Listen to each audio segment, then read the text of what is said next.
Rent vesting versus buying. It might be the right strategy for you. Let me explain what rent vesting actually is and also the types of people that rent vesting actually suits. Rent vesting is how I started my property portfolio journey many years ago. I loved where I lived, but I wanted to do something more with my money. So I looked at buying an investment property, but continuing to actually live where I was because I still really enjoyed where I lived and I didn't want that to change. And this is what the term rent vesting is actually all about. It's living and renting where you like, where you are happiest, where cafes are, where your family are, where friends are, but having an investment property elsewhere. So I've heard that I have to ask you to subscribe and then click a notification bell. So if you could do that, that'd be great.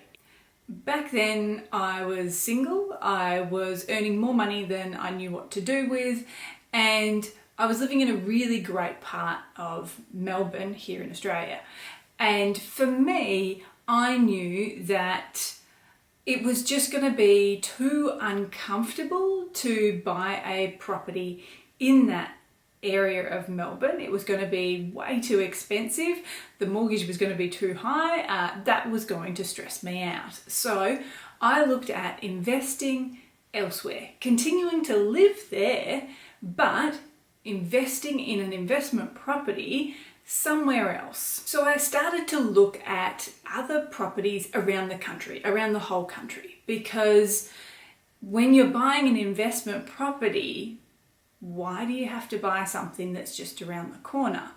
I don't think that you do. And when you're looking at an investment property, you're really looking at the numbers. You're looking at what it is for that particular property that you want out of it. Are you looking for cash flow? Are you looking for capital gains? Are you looking for a little bit of the two?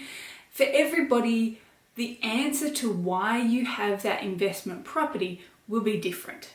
But for me, I thought, well, Australia is a massive place. I can have an investment property anywhere in Australia. I don't have to have it just around the corner. It doesn't have to be a property that I can just drive past on the weekend and check to make sure it hasn't burnt down, because that's pretty rare. So that didn't really concern me. I wanted to find a property that I was going to enjoy having as a landlord and that I knew was actually going to meet my criteria for my situation. So it took a long time to find that right investment property. But in the end, I actually settled on a unit in regional Victoria. And yes, I still have that property to this day. I have had it for almost 10 years and it's been a great source of cash flow for me. As a landlord, I've really enjoyed having that property. So rent vesting can be really great if you saved up a deposit, but you don't actually have enough deposit or enough borrowing capacity or borrowing power to purchase where you live. Or perhaps where you actually live and where you want to live doesn't perform financially particularly well from a property perspective. In these instances, rent vesting can be a really great answer to what to do with that money. But rent vesting isn't for everybody. Who isn't going to be interested in rent vesting? You'll have seen numerous videos and articles of lots of different people from encouraging you to go down that rent vesting path. But is it the right one for you? Well, let's have a look at 3 different scenarios and see how you feel as we go through these different scenarios, because you might find rent vesting isn't something that you want to do. Are you comfortable being a landlord? Now you might be thinking, yeah, being a landlord is going to be great. It's just going to be raining money all the time. All this rent's going to be coming in and I'm going to make huge buckets of cash. It's going to be fantastic. Well, let's check out these 3 different scenarios. 3 different scenarios, 1, 2, 3, where you as the landlord inconvenienced by having an investment property. And this will help you to start to understand within yourself whether you actually will be comfortable being a landlord. Scenario number 1. Let's assume that you've purchased an apartment.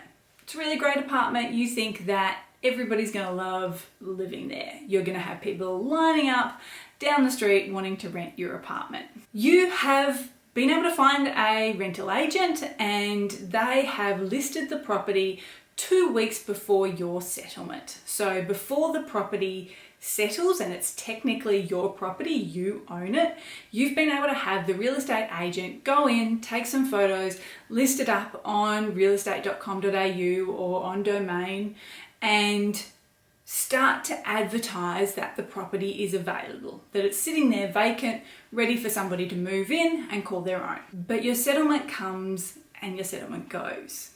You're now the owner of the property and the real estate agent hasn't been able to find a suitable tenant.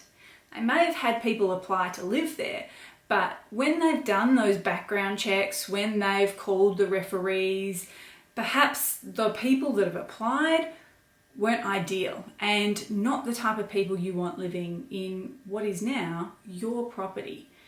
Because you want to make sure that you've got the right tenant living in your investment property, protecting that asset. You don't want it damaged. Now, there may be a lot of reasons why your property doesn't rent out, and it could be that there's actually just too many apartments just like yours already listed on the market. It may be a case of what they call oversupply. Say 600 different 2-bedroom, 2-bathroom apartments in your suburb, all up for rent for roughly the same amount of money.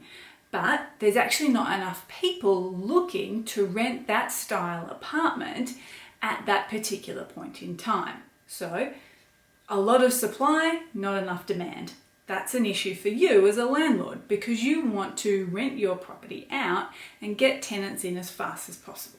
Now you might be thinking, well, obviously, Edwena, of course I want to have tenants in there as fast as I can, but sometimes that isn't always the case. So in this first scenario, what's really important is to remember that you need to have a savings buffer right from the outset, because if it's going to take the real estate agent 2, 3, 4, 5 weeks to rent that property out, and that is a worst case scenario, you're still covering the mortgage, the rates, any body corporate fees that are in there, any levies, but you have no income coming through from that property at this point.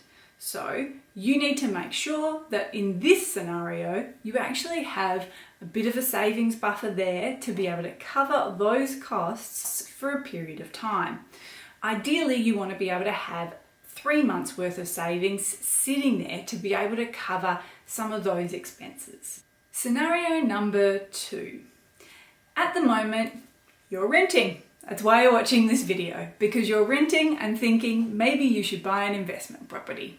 Again, you're the landlord and the tenant that's in your property has called up the real estate agent. Hey there, Joe. Yeah, I've got a bit of a problem. My oven has just broken. This does happen. You might be sitting there thinking, I have to cover the oven. Well, yeah, you have to cover the oven. If the oven breaks, you have to buy a new one. If the dishwasher breaks, it might be another $900 that you have to cover as the landlord. You get a call out of the blue from the real estate agent saying, hey, hope you're doing well. We've just had a call from the tenant saying that the oven's not working, and unfortunately we've checked it, it's not working, it's completely dead, it can't be repaired. We need you to pay $1,200 so we can get a new one installed tomorrow.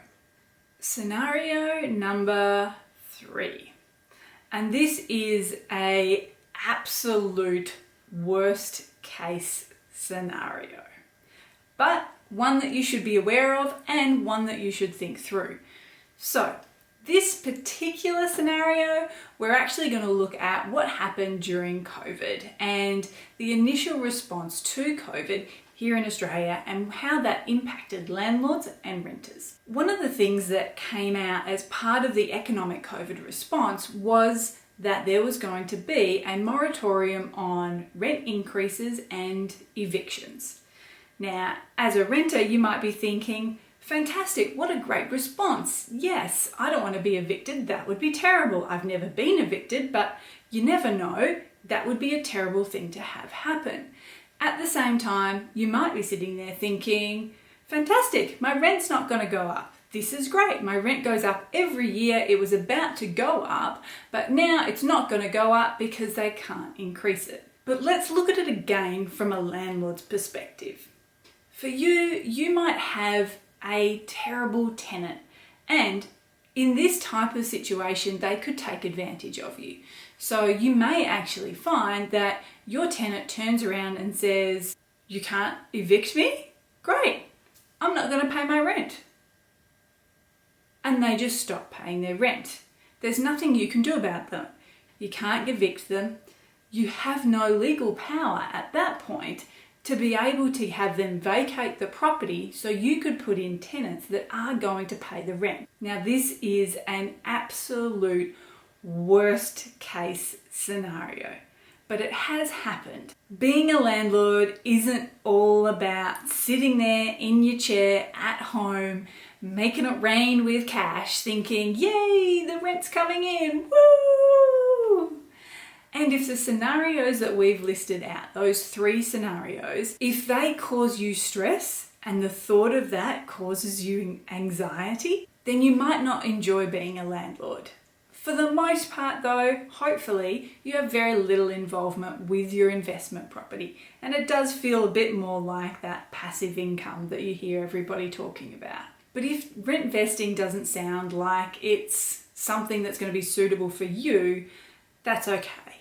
Continue to build your savings, continue to build that deposit, and aim towards being able to buy a property where you live, in the area that you want to actually live in. But if you think that rent vesting is something that you could handle, even in those kind of stressful times, then it really is a great way to be able to buy an asset with the money that you have and continue to live somewhere that you love. It is an option to be able to build your own personal wealth through a means that often really isn't looked at or considered right off the bat. But rent vesting can be a fantastic way to live where you want to live, still buy a property elsewhere where it's a little bit cheaper, and to be able to build that longer term wealth that you're perhaps looking for so that you have a strong financial future.